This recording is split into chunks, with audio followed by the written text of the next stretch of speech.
The House of Representatives on Monday voted 36,630 to declare what has long been known, that it has not authorized U.S. action in support for the Saudiled war in Yemen, but other than urging the parties to come to a negotiated solution, the resolution did not actually do anything to end American participation in the conflict. Since the Saudi bombing of Yemen started in the spring of 2015, when Saudi forces intervened on the side of ousted President AbdRabbu Mansour Hadi, the U.S. has played a close support role. It has aided Saudi bombers with targeting and assisted with refueling. It has also sold tens of billions of dollars in munitions to the Saudis since the war began, while the kingdom has used U.S.-produced aircraft, laser-guided bombs, and internationally banned cluster bombs to target and destroy schools, markets, power plants, and a hospital, resulting in thousands of civilian deaths.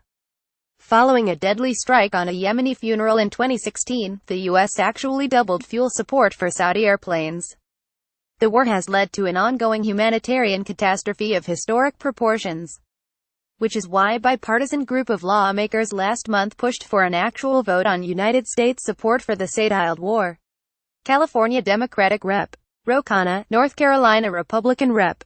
Walter Jones, and others sought to invoke a clause in the War Powers Act to bring a resolution to the floor that would force an up or down vote on war authorization. But congressional leadership in both parties pushed back, doing everything they could to prevent a vote. Eventually, a compromise was struck, the result of which was the toothless resolution that passed Monday night.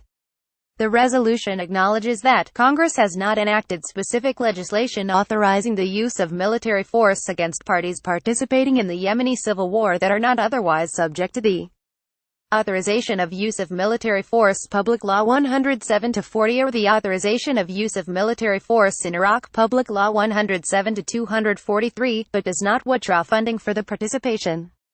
It also calls on all parties to the conflict to increase efforts to adopt all necessary and appropriate measures to prevent civilian casualties and to increase humanitarian access, but does not specifically condemn Saudi conduct in the war. It does, however, condemn Iranian activities in Yemen, citing arms transfers to the Houthi rebels. Most of the 30 representatives who opposed the bill were outspoken opponents of U.S. complicity in the Saudi war, such as Michigan Republican Rep. Justin Amash and Democratic Rep.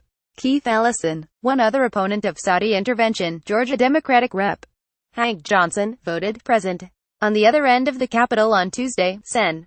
Chris Murphy, D-Con, brought photos of starving and dying children to the floor of the Senate. Thousands and thousands inside Yemen today are dying. The Saudiled coalition that has been engaged in an incessant 2-year-long bombing campaign in Yemen is blockading Yemen, not allowing any humanitarian relief, not allowing fuel or food or water to get into the country.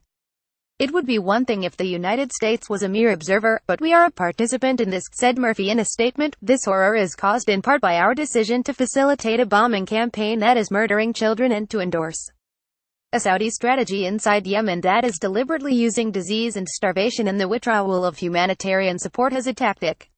Top photo. People look at the damage in the aftermath of an airstrike in the Yemeni capital of Sana'a on November 11, 2017. The Saudiled military coalition carried out 2 airstrikes on the defense ministry in Yemen's rebel-held capital Sana'a late on November 10, 2017, witnesses said.